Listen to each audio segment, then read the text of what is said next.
If you've been practicing animal flow, but you're finding some of the moves challenging to execute, then this video is for you. I went through all 20 animal flow exercises from this previous video and came up with simple modifications that you can use to improve strength, mobility, and coordination, all major keys to unlocking and improving your flow. Stay tuned to the end of this video for some guidance on how to best use this library to build your practice, along with 2 sample circuits that you can use as both warm-ups and workouts.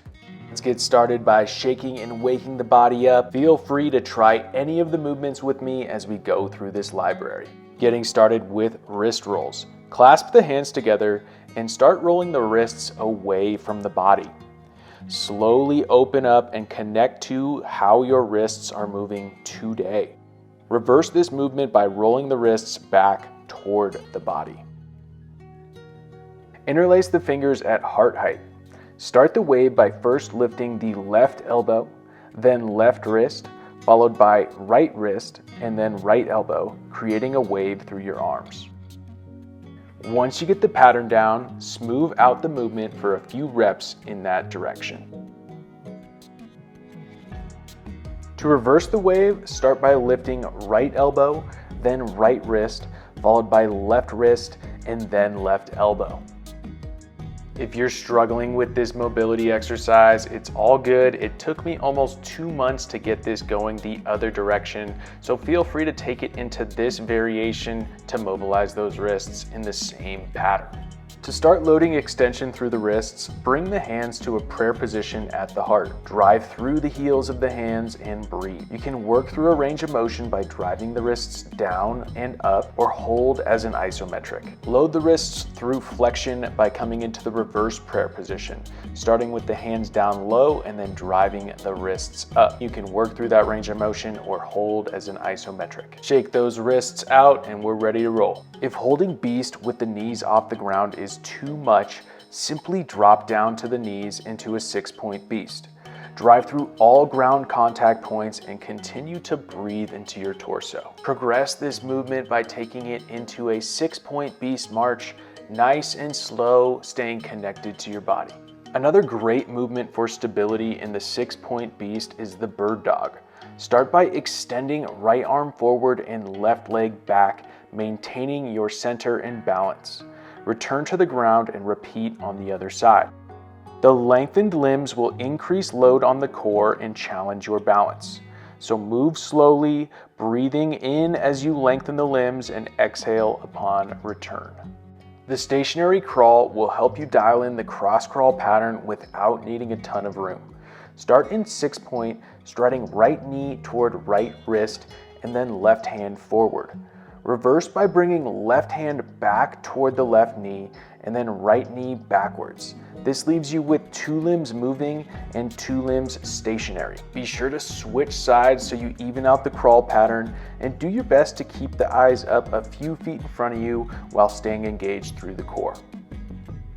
The 6-point crawl or baby crawl is one of the best exercises to build up reflexive strength for ground movement. Simply stride opposite hand and knee forward, maintaining steady breath, a strong center, and your eyes up.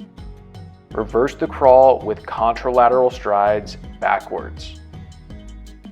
With the modern day slouchy posture, the crab position can be a tricky one for a lot of people. If you can't hold this elevated position, simply bring the butt down to the ground and spend some time holding the crab position, breathing with your eyes up, promoting extension through the body. Once you've spent some time in the crab position, you can progress this position by taking it into a crab march and testing out your balance and stability. The 5-point crawl, or as I like to call it, the booty scoot, can help dial in coordination under less load. Start by stepping opposite hand and foot back and slide on the butt as you stride. To reverse the movement, stride opposite hand and foot forward, keeping that momentum going and keep scooting on that booty. The standing ape reach is perfect for opening up the shoulders and strengthening the back in both flexion and extension. Start with the arms in a T with the palms to the ceiling. Round through the upper back, bringing the backs of the hands together, reaching forward and down. Open up the arms, bring the eyes up and extend up and through the heart. If you are limited with squat depth, the lateral ape travel may be frustrating. Don't let that stop you. Start by sinking into the available range in the hips and knees. Plant the left hand in front of the right foot, then plant the right hand. Press through the hands and shuffle the feet laterally. Focus on what you can do with this movement, and if you are still challenged by it, you can get a chair or simply find a step or a ledge to practice this movement on. The forward ape presented in the previous video is ridiculously challenging. Instead, use this modification. Hinge the hips back and bend the knees, planting the hands a foot or two in front. Shift the weight forward and pull the body forward, landing the feet softly. Don't be too concerned with how far or how high you go. This will come with repetition. So if the knee through is tricky for you, what I recommend, as is the case with a lot of these, simply drop down to the knees. Open the left hip and plant the left foot. Then sit down on the right hip while lifting the left hand and rotating to your left. Return the right leg to the starting position, plant the left hand down, and close the left hip, ending up in 6-point beast. Breaking this movement down piece by piece is critical for beginners, but it's also really powerful for people that are experienced with primal movement and animal flow, so I encourage anybody to give this a go. The side sit through is simply that last movement with the extension of the leg. So this is perfect if you have trouble maintaining that position in the side kick through and you simply want to work on the movement pattern without as much load through the body. This exercise is a great way to build up strength so you can get that side kick through, and it's also great for mobility. So being able to sit down into those hips, it's going to be able to stretch out all the stuff in the pelvic floor and the groin. The kneeling beast load is a great movement to build wrist strength, hollow body stability, and loading through the hips. Start by rocking back into the hips and then rhythmically pull the torso over the wrists. Protract the shoulder blades with the eyes a foot or two in front of you. Exhale as you rock forward and inhale as you rock back, doing your best to keep connection to your center. If the wave unload is too demanding for you right now, you guessed it, drop down to the knees and perform the same movement. Start by driving the hands through the ground and tuck the pelvis to start the wave. Move the wave through the back of the heart, and once the hips start to drop, extend through the heart and extend through the throat. Reverse the movement by tucking the chin and reversing the wave through the upper back and lower back as you return to the loaded position.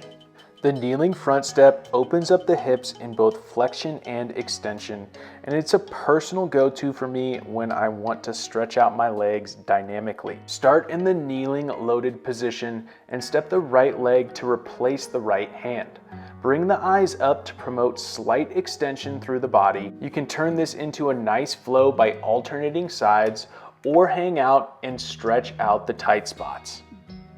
If you do have to step a bit out to the side, that's totally fine. In fact, we do want to stretch out all these different angles so you can play with those different angles. And if you still find this movement challenging, you can find a ledge or use a chair like I'm doing here to get into that hip extension and hip flexion, get into that deep knee bend, and start to build strength in this range.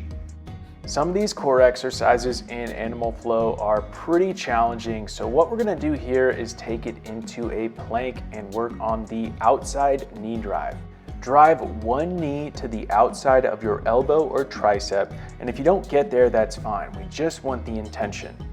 And the other variation we're going to do is the crossbody knee drive. So maintaining that plank, driving opposite knee to opposite elbow or wrist, maintaining that stable plank position and not super concerned with how far you're going. And if you need to, you can drop down to the knees and perform these same movements. So just know that you can always regress and progress these movements depending on how you're feeling on a particular day. The crab reach is a demanding movement, so use the tabletop extension to have all 4 limbs on the ground and focusing on that ability to extend through the hips and the shoulders. This is gonna open up the chest and give you more of a base to progress with the crab reach. The tripod extension is a great way for you to get down that 3 points of contact while remaining stable throughout the body. Start in a 5-point crab and place one hand on your heart. Drive the other hand through the ground as you lift your hips up, doing your best to keep those hips square. If loading through the ground is too much for you right now, find a wall and drive your hand through it with your hips square. This is going to promote extension through the heart and also some rotation through the T-spine. Feel free to add some head turns, which is gonna help you stretch your shoulder and your chest. The last move we're gonna do is the floor scorpion, and this is a great one to finish on because it feels really nice. It's also a very similar movement that you go through when doing the full scorpion. So start on the stomach, turn the head to the left, and reach the left foot over while driving through the left hand. Once the left hand starts to lift, roll to the back and plant the left foot. Reverse the movement by reaching the left hand over the body, rolling to the side, keeping the left foot planted until it lifts, and then roll back to the stomach and repeat on the other side.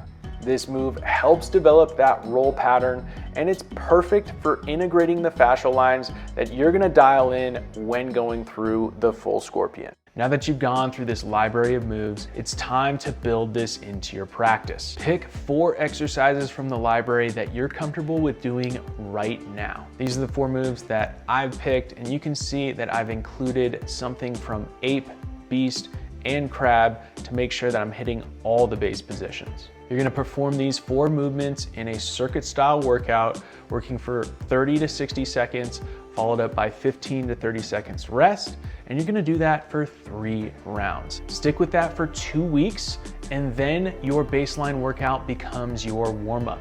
At that point, you're gonna pick another 4 exercises, this time a level up from where you started. Same thing, 3 rounds, doing those 4 exercises for 30 to 60 seconds, followed by 15 to 30 seconds rest. When progressing with this style of movement, we not only want to increase the challenge of the movement, but we also want to increase the volume of work that we're doing. That way you can start to build up your endurance. This means more reps and more experience so you can continue to progress with your animal flow practice. So you've got the moves and the framework, you are ready to roll. That's all I've got for you. You can let us know that you enjoyed the video by liking it and subscribing to the Smooth channel.